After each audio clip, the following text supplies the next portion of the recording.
Assalamualaikum warahmatullahi wabarakatuh. Salam sejahtera, salam RPG KTHU, kasih melangkaui horizon.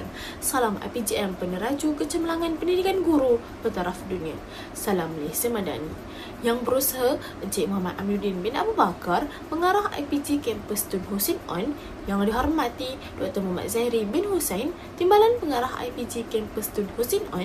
Yang dihormati Ketua-Ketua Jabatan, Ketua-Ketua Unit, para pensyarah, semua staf warga IPG Kampus Tun Hussein On dan tuan-puan semua yang berada di hadapan layar penonton sekalian. Saya selaku moderator pada pagi ini, Aisyah Humaira binti Fadlisha dari Option Pendidikan Khas Masalah Pembelajaran Amdan Ogos 2025 IPG Tun Hussein On. Alhamdulillah, setinggi-tinggi penghargaan dan kesyukuran dipanjatkan kepada Ilahi kerana dengan izin dan limpah kurnianya, kita dapat bersama-sama bagi menjalankan webinar Wacana Ilmiah 5.0 pada kali ini. Tema wacana ilmiah kali ini adalah Guru Madani mempertabatkan bahasa Melayu, memperkukuh bahasa Inggeris dalam inovasi, penyelidikan dan digitasi. Bagi menambahkan keberkatan majlis, mari sama-sama kita memulakan majlis ini dengan bacaan ummul kitab Al-Fatihah. Amin, amin, ya Rabbal Alamin. Tuan-puan yang dihormati sekalian, untuk makluman semua, program Wacana Ilmiah 5.0 ini merupakan anjuran Jabatan Perancangan Penyelidikan dan Inovasi IPG Kampus Tun Hussein On. Tanpa membuang masa, dengan segala hormatnya, saya memperkenalkan panel kita pada pagi ini iaitu Dr. Masad Liahani binti Masduki. Beliau merupakan seorang pensyarah di Institut Pendidikan Guru. Beliau memiliki ijazah Dr. Falsafah PhD dalam Pendidikan Teknikal dan Vocational daripada Universiti Tun Hussein On. Beliau telah mempunyai pengalaman yang sangat luas dalam bidang penyelidikan, pendidikan dan inovasi pengajaran dan pembelajaran. Tajuk perkongsian beliau pada kali ini ialah Kemahiran Komunikasi Tempat Kerja KKTK Pelajar Kejuruteraan Awam. Untuk makluman semua, jika ada sebarang pertanyaan dan soalan boleh diajukan di ruangan komen. Selepas pematangan, jawapan akan disampaikan oleh panel kita pada pagi ini. Tanpa membuang masa, dengan ini saya mempersilakan panel kita pada pagi ini. Terima kasih kepada moderator. Pada pagi ini, saya akan berkongsi satu tajuk yang amat berguna untuk pelajar yang akan memasuki alam pekerjaan, terutamanya pelajar kursus teknikal. Tajuk pembentangan saya ialah Model Kemahiran Komunikasi Tempat Kerja ataupun KKTK Pelajar Kejuruteraan Awam. Berdasarkan tajuk ni, kita nak tengok komunikasi yang macam mana diperlukan oleh pelajar supaya apabila pelajar ni masuk ke alam pekerjaan nanti, dia dapat berfungsi dan dapat bekerja dengan baik. Walaupun kajian ni dijalankan ke atas pelajar kejuruteraan awam, namun hasil dapatannya boleh juga digunakan oleh semua pelajar yang akan bekerja kelak. Baiklah, slide ni menunjukkan kadar kemalangan pekerjaan. Cuba kita tengok Malaysia kat mana. Malaysia menduduki tempat kedua kadar kemalangan pekerjaan tertinggi di dunia dan Malaysia juga menduduki tempat pertama kadar kematian tertinggi disebabkan oleh kemalangan tempat kerja.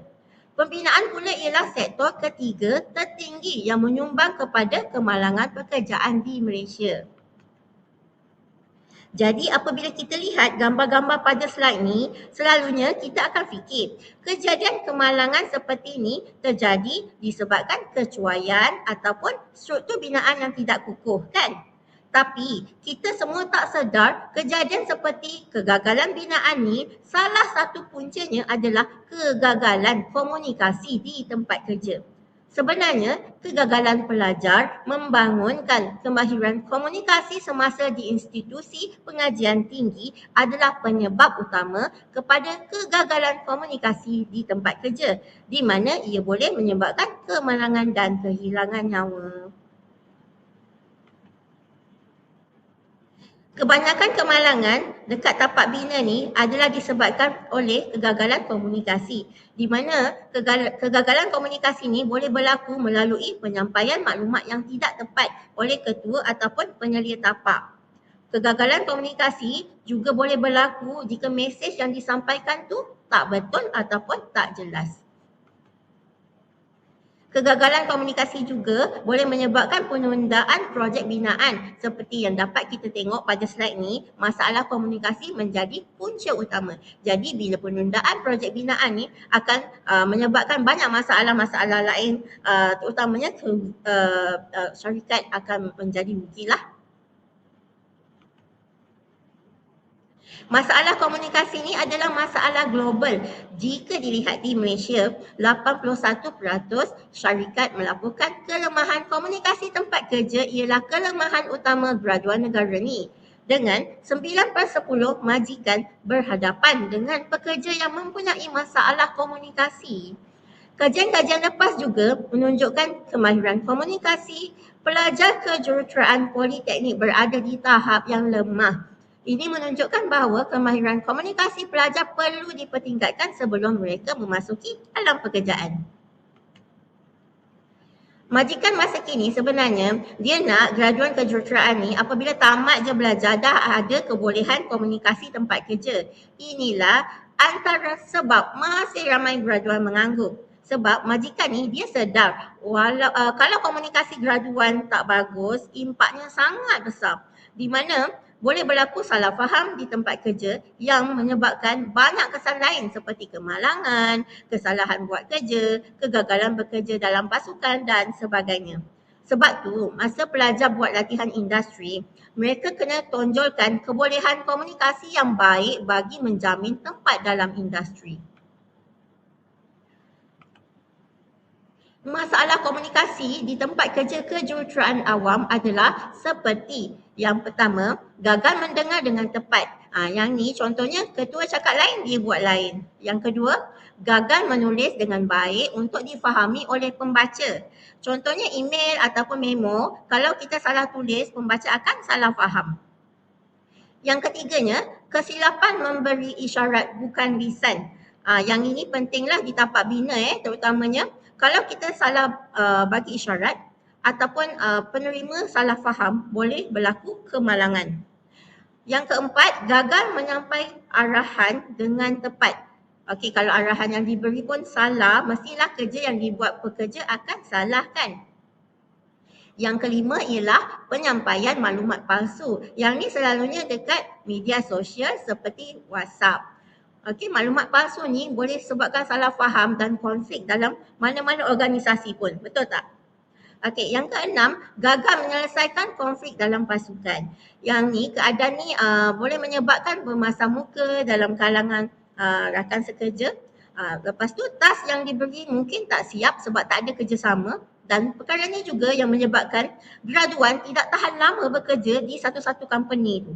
Okey, walaupun pengalaman di tempat kerja tu penting, tapi selalunya IPT lah yang akan dipersalahkan sebab kegagalan komunikasi graduan di tempat kerja ni adalah disebabkan oleh kegagalan pelajar membangunkan kemahiran komunikasi semasa di IPT. Kajian-kajian lepas melaporkan kegagalan komunikasi di tempat kerja kejuruteraan adalah amat tinggi. Okey, yang keduanya, kemahiran komunikasi ni dilaporkan sebagai kemahiran insaniah yang paling rendah dikuasai oleh pelajar kejuruteraan. Okey, kemudian isu dan cabaran utama TVET ke arah IR 4.0 ialah ketidakpadanan kemahiran komunikasi graduan dengan permintaan industri. Maka IPT telah didesak oleh industri supaya dapat mempersiapkan pelajar dengan kemahiran komunikasi yang sama dengan keperluan komunikasi di tempat kerja. Namun, ketiadaan panduan mengenai komunikasi bagaimanakah yang diperlukan di industri menyukarkan pelajar membangunkan kemahiran tersebut semasa di IPT. Maka, kajian ni bertujuan untuk membangunkan model kemahiran komunikasi tempat kerja ataupun KKTK. Kita nak tengok komunikasi yang macam mana yang betul-betul diperlukan oleh pelajar supaya apabila dia bekerja kelak dia dapat berfungsi dan dapat bekerja dengan baik dekat tempat kerja. Jadi untuk hasilkan model KKTK ni, beberapa teori telah dikaji dan kebanyakan teori hanya membincangkan satu jenis komunikasi saja.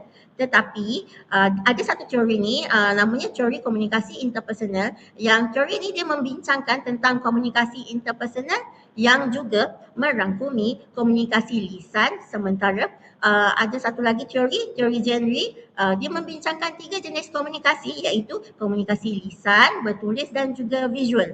Jadi kita combinekanlah kedua-dua teori ni. Jadi teori genre dan teori komunikasi interpersonal ni dipilih sebagai anchor kajian ni kerana kedua-dua teori ni dapat menggabungkan kesemua 4 jenis komunikasi lisan, bertulis, visual dan juga interpersonal. Dan yang ni metodologi kajian. Reka bentuk kajian ni kita gunakan mixed method sequential exploratory, di mana dalam kajian ni terdapat 2 fasa, iaitu fasa pertama fasa kualitatif dan fasa kedua fasa kuantitatif. Untuk fasa kualitatif kita jalankan analisis dokumen dan temu bual bersama 5 orang pakar yang kita juga triangulasikan dengan pemerhatian. Pemerhatian dekat ofis kejuruteraan awam dan juga di tapak bina. Okey, bagi fasa kuantitatif pula kita edarkan soal selidik dan terdapat beberapa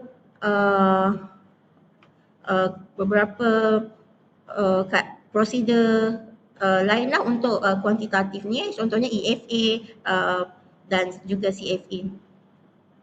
Ini ialah prosedur kajian seperti dalam slide yang ditunjukkan ni, iaitu mengikut fasa kualitatif dan fasa kuantitatif sehingga terhasilnya model KKTK. Jadi saya teruskan dengan dapatan akhir untuk kajian ni.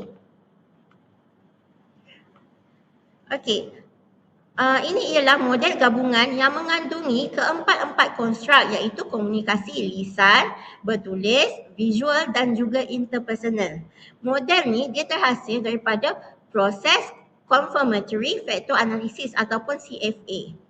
Oleh kerana model KKTK ni dia terlalu kompleks, maka proses CFA ni kita jalankan secara berasingan mengikut konstruk dan kemudiannya digabungkan semula. Bermaksud semasa CFA kita buat komunikasi lisan dulu, kemudian bertulis, kemudian visual dan akhir sekali interpersonal. Lepas tu dah dapat result keempat-empat ni, kita gabungkan menjadi satu model utama, iaitu model gabungan ni lah. Hasil analisis menunjukkan bahawa terdapat sebanyak 22 elemen KKTK yang terdapat dalam 4 konstruk. Terdapat sebanyak 6 elemen komunikasi lisan, 7 elemen komunikasi bertulis, 5 elemen komunikasi visual dan 4 elemen komunikasi interpersonal. Okey, saya teruskan kepada analisis pertama untuk konstruk pertama, iaitu komunikasi lisan. Terdapat 6 elemen untuk komunikasi lisan ni, dan elemen pertama ialah meluahkan idea. Bidang kejuruteraan awam kebiasaannya memerlukan seseorang bekerja dalam pasukan yang memerlukan kerjasama dan perkongsian idea, betul tak? Okey, jadi sekiranya idea tidak dapat diluahkan dengan baik, produktiviti pasukan boleh terjejas. Okey, sebab tu meluahkan idea ni penting. Yang kedua ialah bertutur dalam bahasa Inggeris. Pelajar kejuruteraan yang tidak mahir bertutur dalam bahasa Inggeris akan menghadapi masalah untuk melamar jawatan dalam syarikat multinasional dan organisasi antarabangsa yang mempunyai rutin harian dalam bahasa Inggeris. Okey, ini merupakan nilai tambahlah kepada seseorang graduan tu. Kalau dia boleh bertutur dengan lancar dalam bahasa Inggeris, maka dia punya prospek, dia boleh membangunkan kejayaannya dengan lebih cemerlang.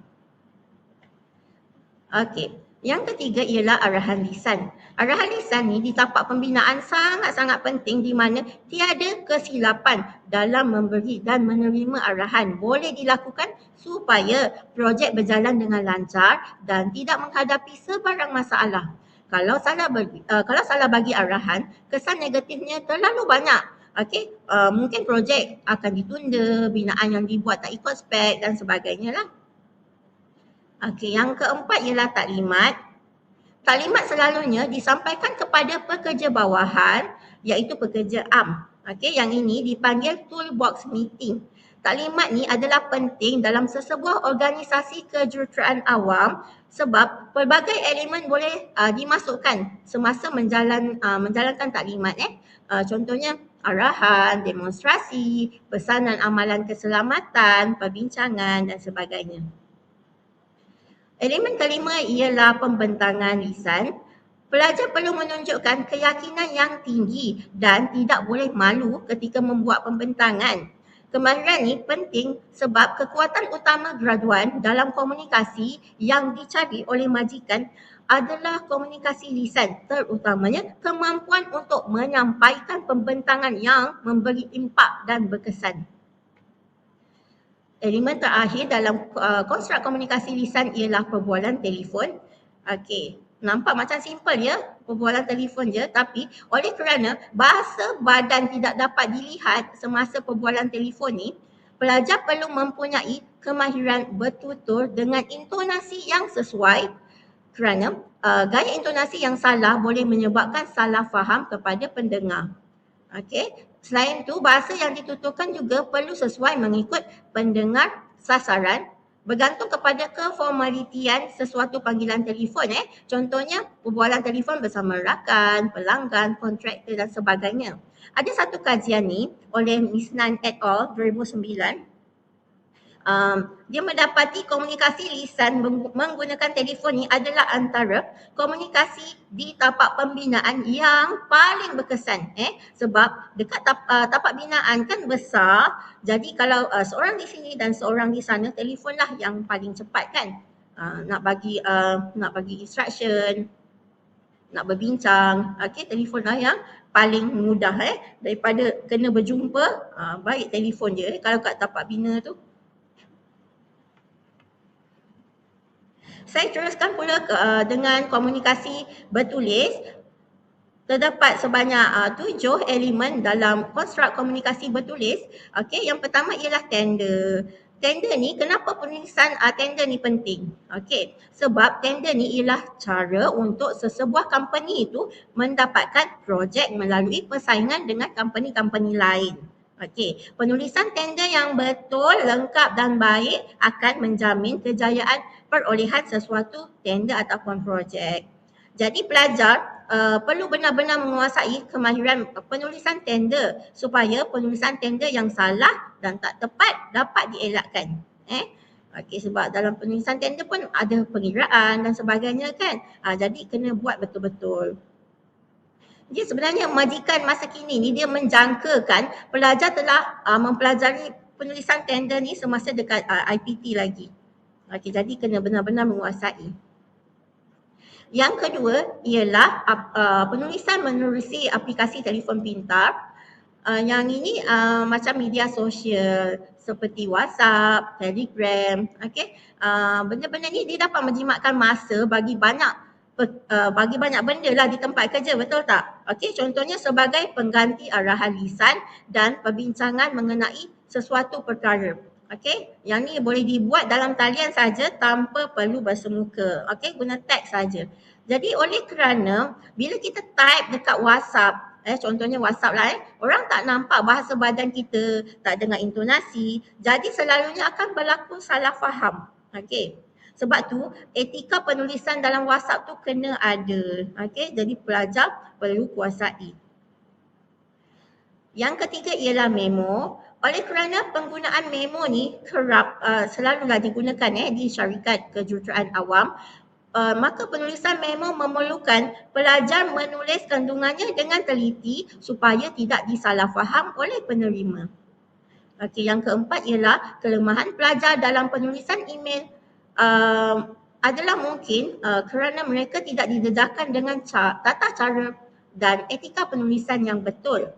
Okey, antara kesalahan yang selalu dilakukan dalam penulisan email adalah seperti tak ada tajuk, tak ada kata-kata pendahuluan, tak ada maklumat pengirim, tidak menulis isi kandungan email tu sebaliknya dia hanya letakkan attachment, tapi tak tulis apa-apa.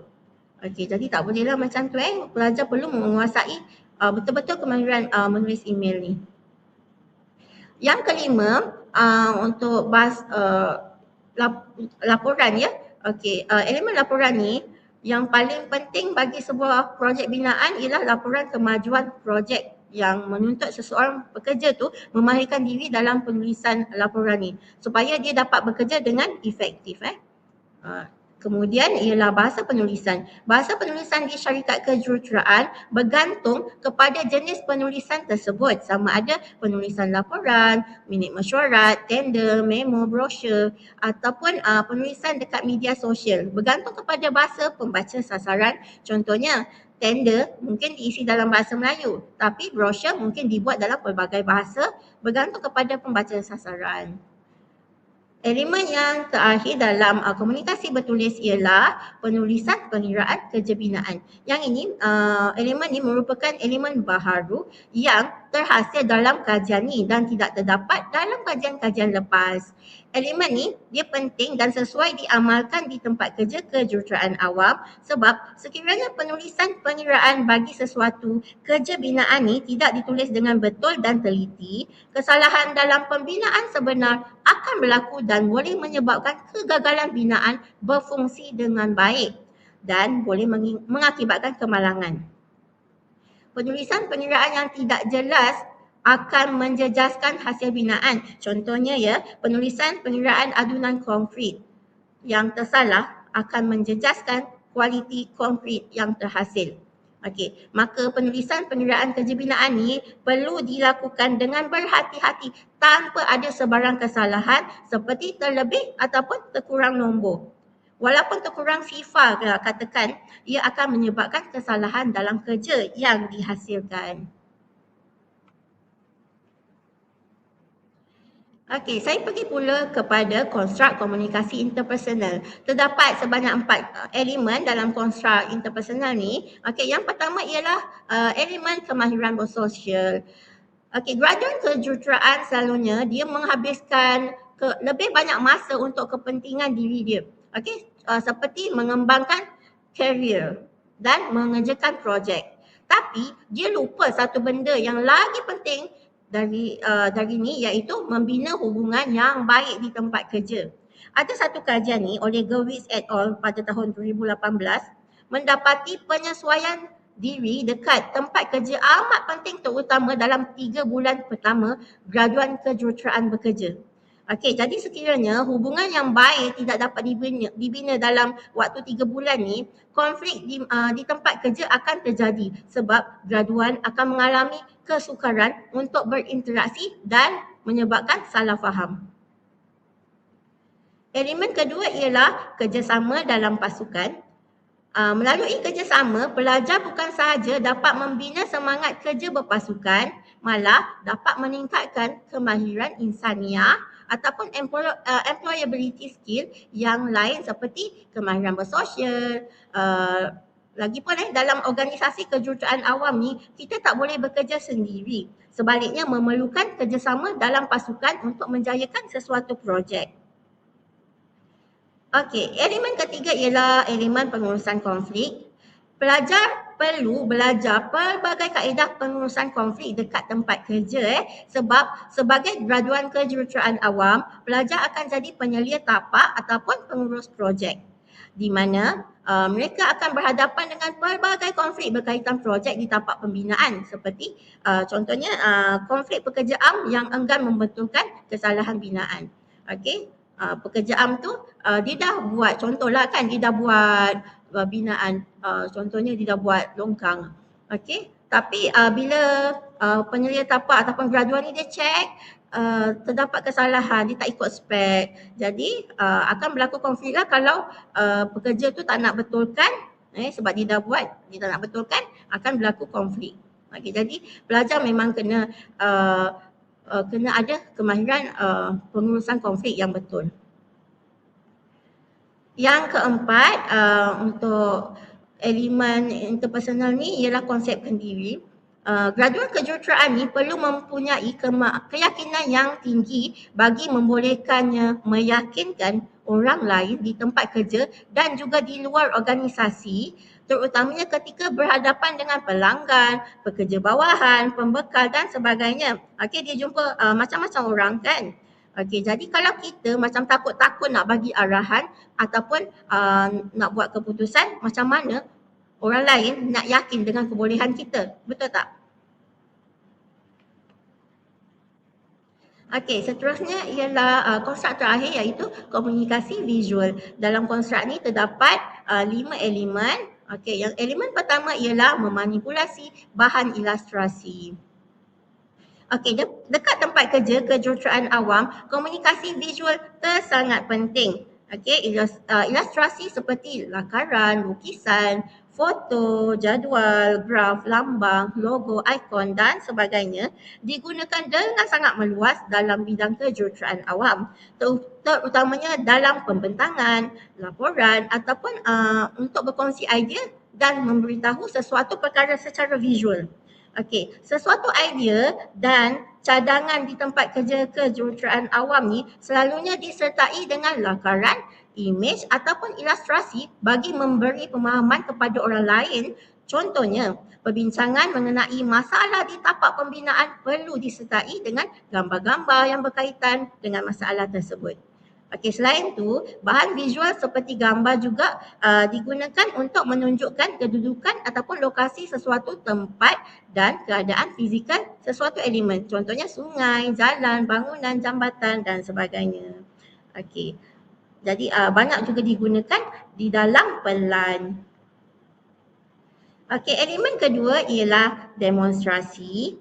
Okey, demonstrasi ini selalunya digunakan di tapak pembinaan untuk tujuan menunjuk cara ataupun memberi tunjuk ajar mengenai sesuatu kerja kepada pekerja am supaya binaan yang terhasil ni tiada kesalahan yang boleh menyebabkan kerugian dan menyebabkan isu keselamatan. Okey, maka demonstrasi yang dilakukan ni mestilah betul dan perlu dilakukan oleh seseorang yang pakar ataupun mahir dalam perkara yang ditunjukkan. Jadi graduan kejuruteraan awam perlu mahir dalam kerja yang dilakukan tu supaya dia dapat membuat demonstrasi yang betul. Okey. Okey, elemen seterusnya ialah merujuk ataupun mentafsir katalog. Yang ini pun elemen baru dalam kajian ni. Okey, yang ini adalah sangat-sangat penting untuk dikuasai sebab kemahiran ni walaupun nampak macam mudah kan, tapi sebenarnya kemahiran ni ialah rutin yang banyak digunakan di tempat kerja. Kemahiran ni penting bagi mengelakkan pertikaian di tapak pembinaan. Rujukan bahan yang pada katalog yang salah boleh sebabkan salah faham pelbagai pihak dan perlu dielakkan. Walaupun dianggap remeh lah kan, namun pertikaian selalunya terjadi sebab kesalahan merujuk katalog tu. Okey, orang ni tengok katalog, dia ingat bahan ni yang macam ni, tapi sebenarnya pembekal cakap bukan, bahannya material dia lain. Okey, jadi walaupun dianggap remeh, namun pelajar perlu betul-betul menguasai lah sebab katalog juga dia ada simbol-simbol tertentu yang kadang-kadang terlepas pandang ataupun tersalah tafsir. Okey, yang keempat, elemen keempat ialah graduan kejuruteraan ni elemen pemasaran ya. Graduan kejuruteraan kan dia bukan saja perlu bekerja di tapak bina, betul tak? Tapi dekat pejabat pun dia ada skop kerja yang lain, termasuklah membuat pemasaran untuk syarikat. Pada zaman ni pemasaran ni adalah melalui internet lah kan yang paling banyak digunakan bagi menggantikan kaedah tradisional sebab kaedah ni lebih meluas dan mudah dilihat oleh umum. Jadi graduan yang pandai marketing menggunakan medium e-commerce ni, okey, macam TikTok, Facebook, Instagram, okey, dia lebih disukai oleh majikan.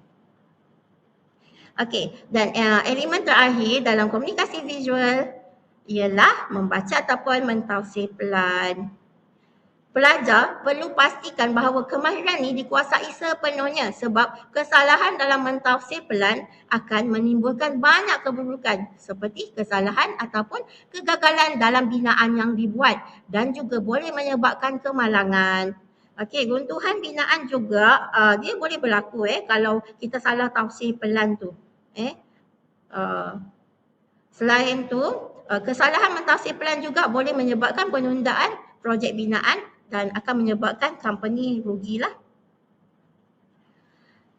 Pelajar kejuruteraan awam ni bukan sekadar perlu diberi latihan mentafsir pelan, tapi mereka juga sepatutnya dibawa keluar ke tapak pembinaan bagi memberi pendedahan dan pengalaman seakan-akan di tempat kerja. Maka pelajar dapat mengaitkan pelan yang dibaca ni dengan binaan sebenar yang akan ataupun yang telah dibina dekat tapak pembinaan. Okey, jadi membaca ataupun mentafsir pelan ni sangat-sangat penting supaya tak ada kesalahan dekat tapak tak ada kesalahan binaan yang boleh berlaku lah. Sekian sahaja pembentangan saya. Okey, dengan itu saya simpulkan bahawa keempat-empat konstruk komunikasi visual, komunikasi lisan, bertulis, interpersonal dan komunikasi visual adalah sangat-sangat penting di mana semua pelajar perlu menguasai kesemua elemen dalam keempat-empat konstruk yang telah dibincangkan sebentar tadi. Okey, sekian, terima kasih. Saya kembalikan kepada moderator. Jika ada soalan boleh diajukan kepada moderator dan saya akan menjawab sebaik mungkin. Terima kasih doktor atas pematangan yang sangat jelas dan menyeluruh sebentar tadi.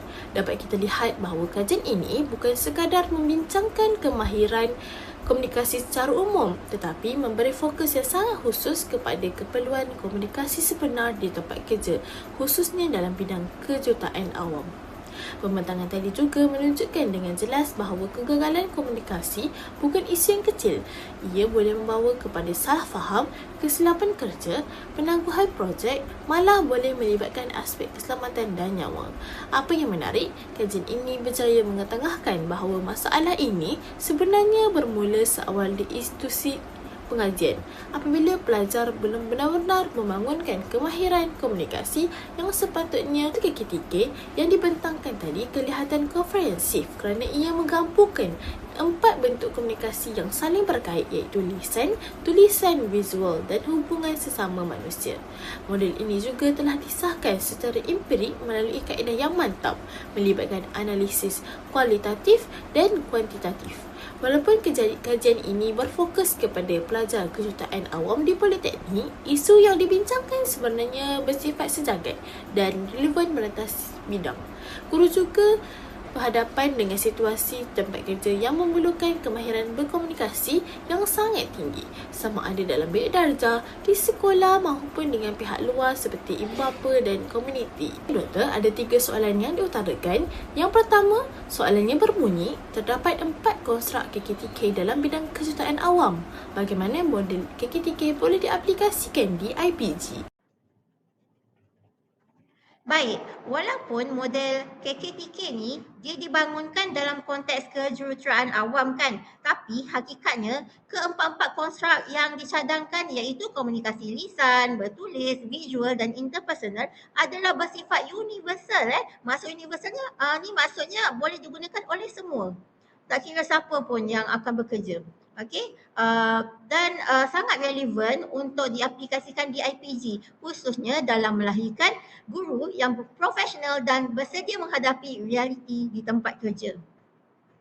Okey, baiklah. Pertama sekali, dari sudut penyediaan panduan khusus dan latihan, model KKTK ni boleh dijadikan rujukan utama oleh IPG dalam merancang kursus-kursus berkaitan kemahiran insaniah dan profesionalisme keguruan. Dalam konteks IPG ni, guru dia bukan saja berfungsi sebagai penyampai ilmu kan, tetapi juga sebagai pemimpin bilik darjah, sebagai fasilitator pembelajaran, pengurus emosi, serta penghubung antara sekolah, ibu bapa dan komuniti. Oleh itu, model KKTK ni boleh membantu IPG pihak IPG untuk mengenal pasti apakah bentuk komunikasi sebenar yang diperlukan oleh guru di sekolah, bukannya sekadar komunikasi teori semata-mata. Yang keduanya, dari segi integrasi dalam kurikulum, 4 konstruk KKTK ni boleh diserapkan secara sistematik ke dalam silibus IPG. Okey, contohnya komunikasi lisan boleh dilatih melalui aktiviti micro teaching, pembentangan PDP, simulasi mesyuarat guru dan komunikasi arahan dalam situasi bilik darjah sebenar. Jadi guru yang gagal menyampaikan arahan dengan jelas akan menyebabkan murid jadi keliru kan. Jadi aktiviti tidak berjalan lancar dan objektif pembelajaran tidak tercapai. Situasi ini dia selari dengan dapatan kajian KKTK dalam bidang kejuruteraan yang menunjukkan kegagalan komunikasi lisan membawa kepada kesalahan kerja. Okey, seterusnya. Komunikasi bertulis pula sangat kritikal. Dia sangat-sangat kritikal di IPG. Sebab bakal guru ni dia perlu mahir menulis RPH kan, rancangan pengajaran harian. Okey, laporan refleksi, laporan pentaksiran, surat rasmi kepada ibu bapa serta komunikasi bertulis melalui medium digital seperti email dan WhatsApp rasmi sekolah. Okey, jadi model KKTK ni dia boleh bantu pihak IPG memastikan pelajar bukan sekadar tahu menulis tetapi menulis dengan jelas, dengan tepat, dengan beretika dan mudah difahami sejajar dengan keperluan sebenar di sekolah. Bagi komunikasi visual, walaupun ia sering dikaitkan dengan pelan dan lukisan teknikal dalam bidang kejuruteraan, tapi dalam bidang pendidikan, elemen ni sama penting.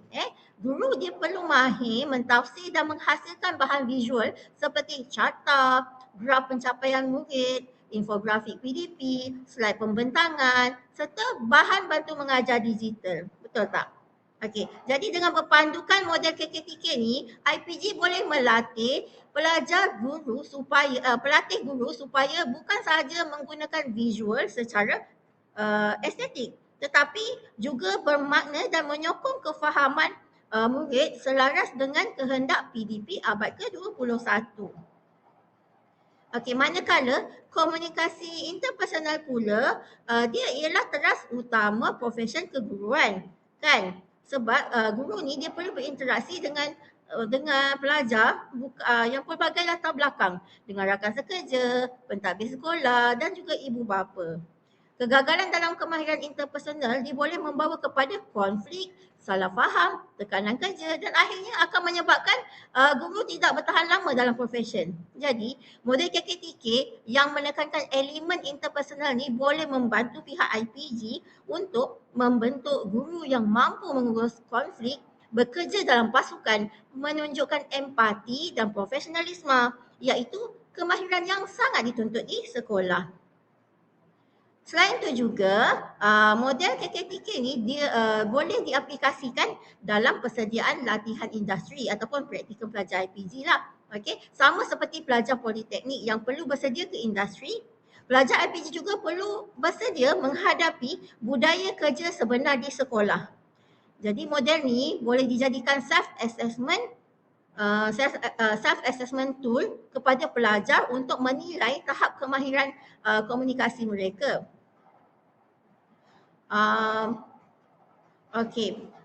Jadi penilaian ni dia bukan sahaja boleh digunakan untuk tujuan akademik, malah sebagai data sokongan bagi penambahbaikan kurikulum IPG dan peningkatan kualiti latihan guru secara berterusan.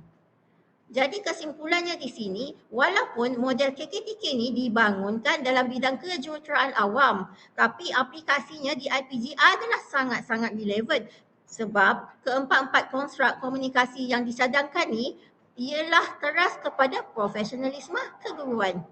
Dengan mengadaptasi model KKTK ni, IPG berpotensi melahirkan guru yang bukan sahaja kompeten dari segi pedagogi tetapi juga cemerlang dari segi komunikasi tempat kerja sekaligus memenuhi keperluan sebenar dunia pendidikan masa kini. Terima kasih doktor atas penjelasan yang sangat baik sebentar tadi. Daripada pembentangan yang dikongsikan, jelaslah bahawa kemahiran komunikasi tempat kerja bukan sekadar kemahiran sokongan tetapi satu keperluan asas untuk memastikan seseorang graduan mampu berfungsi dengan baik dalam alam kerja yang sebenar. Kajian ini juga menunjukkan bahawa kegagalan komunikasi boleh membawa kepada implikasi yang sangat besar, bukan sahaja kepada prestasi kerja tetapi juga pada keselamatan, hubungan dalam pasukan dan kelangsungan sesebuah organisasi. Walaupun contoh yang dibentangkan lebih banyak dalam konteks kejutaan awam, realitinya isu ini turut berlaku dalam bidang pendidikan. Dalam konteks sekolah dan institusi pendidikan, guru bukan sahaja menyampaikan ilmu, malah turut menjadi penghubung antara murid, rakan sekerja, pihak pentadbiran dan ibu bapa. Ini menjadikan kemahiran komunikasi sebagai satu elemen yang amat penting dalam memastikan suasana kerja yang sihat dan proses pengajaran yang berkesan. Sekiranya kemahiran komunikasi ini tidak dibangunkan dengan baik semasa di institusi latihan guru, kemungkinan besar guru akan berhadapan dengan pelbagai rintangan dan cabaran apabila memasuki alam kerja sebenar. Hal ini boleh memberi kesan kepada kualiti pengajaran, hubungan sesama warga sekolah dan juga kesertaan guru itu sendiri. Sehubungan dengan itu, saya ingin membawa kepada satu persoalan yang lebih kritikal berkaitan implikasi kegagalan kemahiran ini dalam profesion keguruan. Mungkin berkait dengan jawapan soalan pertama tadi, seterusnya soalan kedua ialah apakah kemungkinan yang akan berlaku sekiranya seorang guru gagal menguasai kemahiran komunikasi tempat kerja? Baiklah, bila kita bincang pasal kegagalan seorang cikgu kuasai kemahiran komunikasi tempat kerja, benda ni sebenarnya bukan isu yang boleh nampak dengan mata kasar. Dia tak jadi macam satu kejadian besar yang terus meletup. Tapi sebaliknya dia jadi senyap-senyap, sikit demi sikit, sampai satu tahap semua orang rasa letih tapi tak tahu punca sebenar. Ini semua disebabkan kegagalan komunikasi.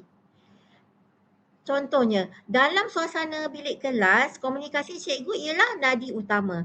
Semua benda jalan guna ayat, kan?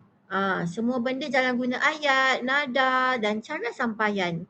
Okey, bila cikgu tak jelas masa bagi penerangan, pelajar akan cuba tangkap ikut logik masing-masing. Ada yang faham A, ada yang faham B, ada yang langsung tak faham tapi malu nak tanya. Akhirnya, hasil kerja pelajar jadi tak sama, objektif tak tercapai dan cikgu pula rasa pelajar ni tak dengar cakap ataupun gagal. Dari situ, wujud jarak emosi antara cikgu dengan pelajar sedangkan punca asal cuma mesej yang tak sampai. Mesej tu tak sampai dengan betul.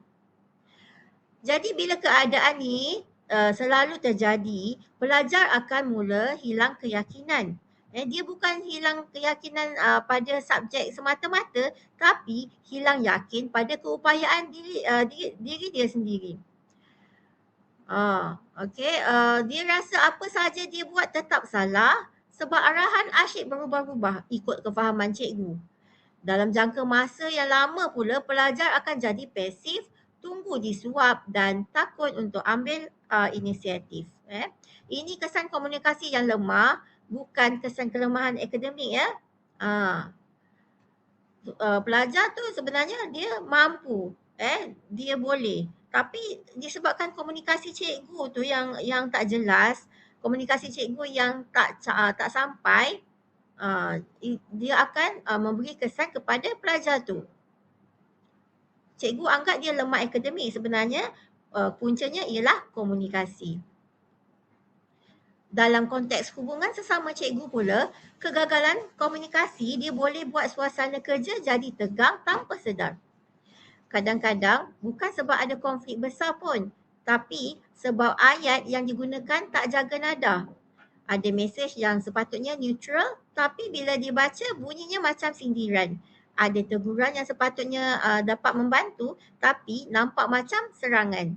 Lama-lama orang jadi malas nak berbincang, malas nak kongsi idea dan lebih selesa buat kerja ikut cara dia sendiri. Bila perkara ni berlaku, pasukan kerja yang sepatutnya saling sokong jadi kumpulan individu yang bergerak asing-asing lah. Dalam dunia pendidikan ni, cikgu juga sentiasa berhubung dengan ibu bapa kan. Jadi komunikasi dengan ibu bapa ni perlukan kebijaksanaan yang tinggi. Bila cikgu gagal sampaikan mesej dengan jelas dan berhemah, ibu bapa dia boleh salah faham. Salah faham niat sebenar cikgu.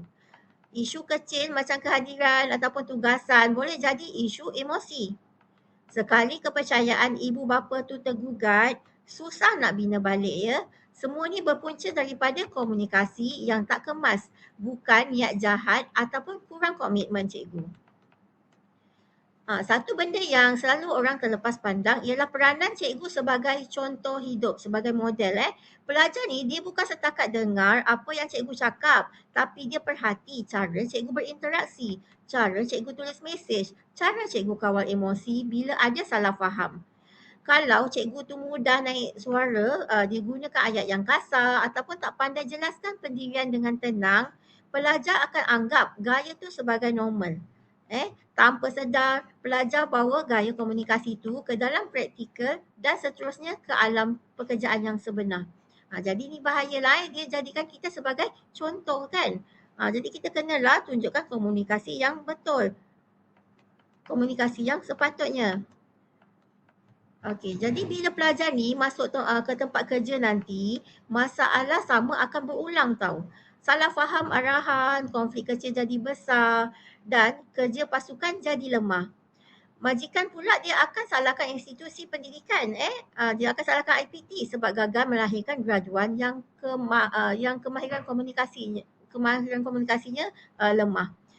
Akhirnya imej institusi tercalar walaupun punca asal bermula daripada kegagalan individu tu membina kemahiran komunikasi sejak kecil.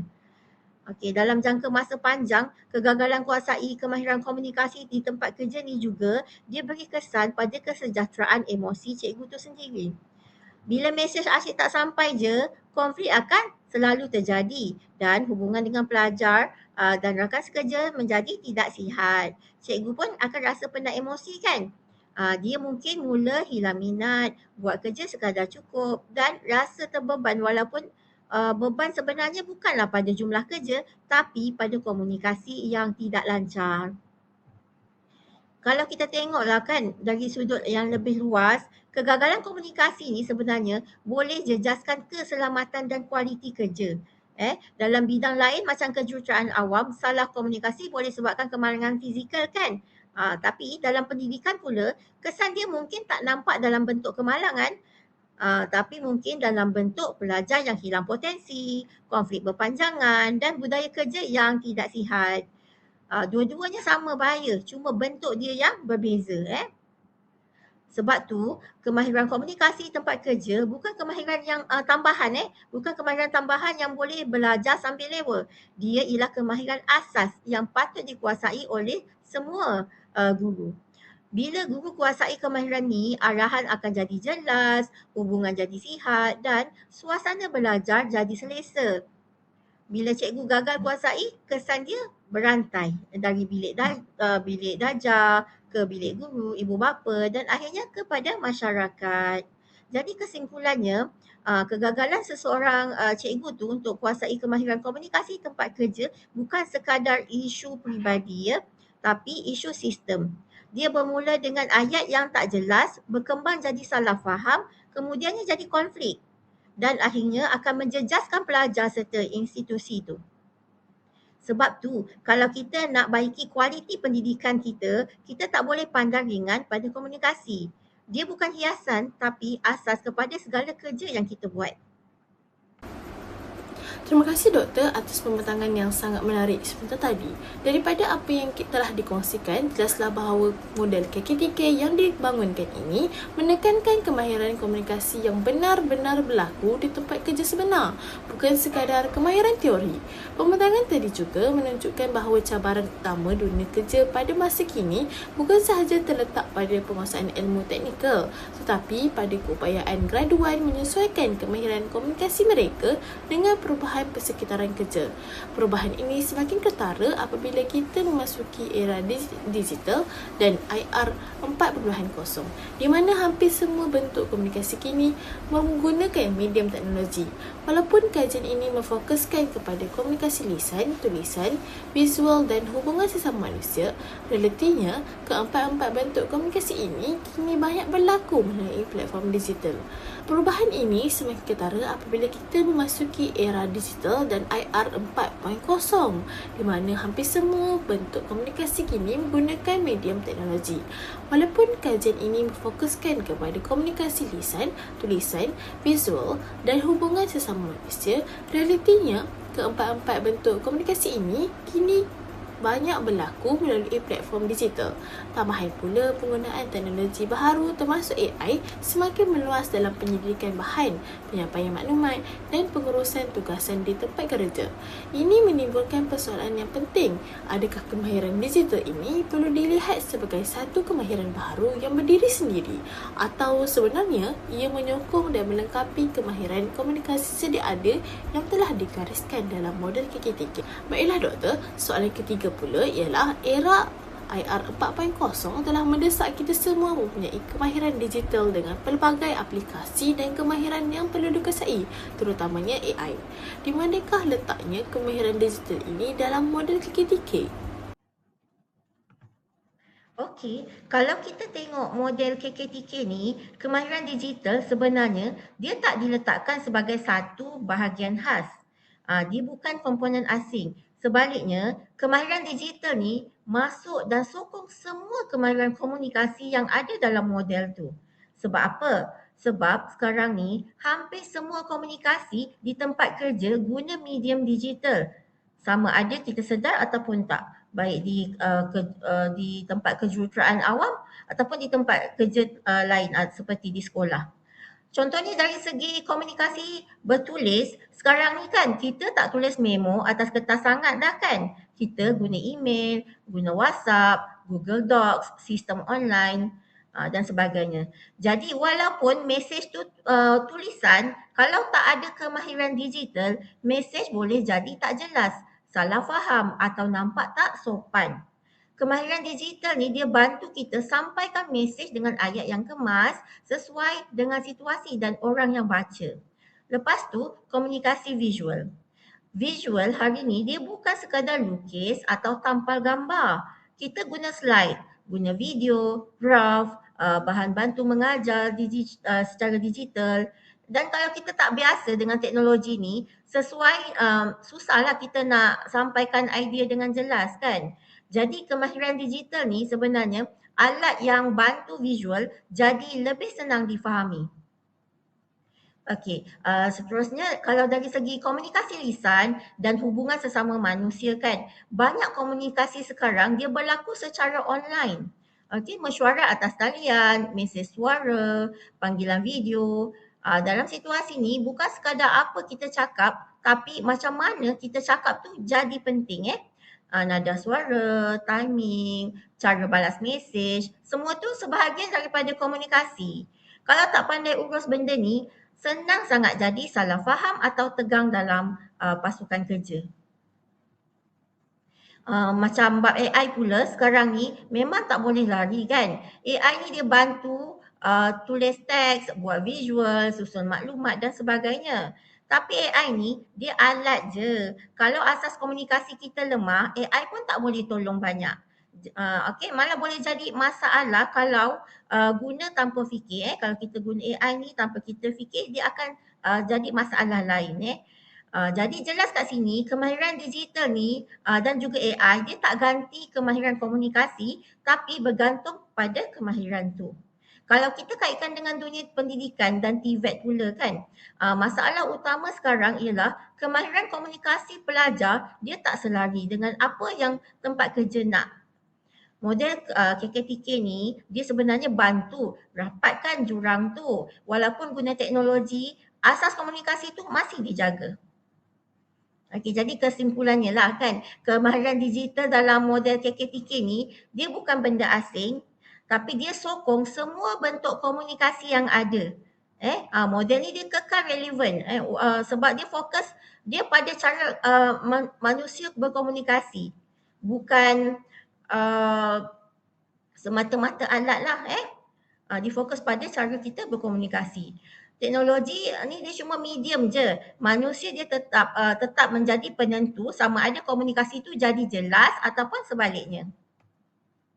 Semoga jawapan yang telah diberikan akan memantapkan lagi ilmu dan pengetahuan yang telah dikongsikan. Terima kasih diucapkan kepada doktor di atas perkongsian kali ini. Semoga perkongsian seperti ini dapat memberi manfaat kepada kita semua. Terima kasih saya ucapkan kepada semua yang setia menonton dari awal hingga ke akhir rancangan ini. Terima kasih juga saya ucapkan kepada pihak urus setia di belakang takbir dan kru penerbitan yang telah menjayakan program ini. Sebelum saya mengakhiri webinar kali ini, izinkan saya menyampaikan 2 rangkap pantun. Pagi-pagi menjahit kopiah, kopiah dijahit rapi dan utuh. Wabillahi taufiq wal hidayah. Wassalamualaikum warahmatullahi wabarakatuh.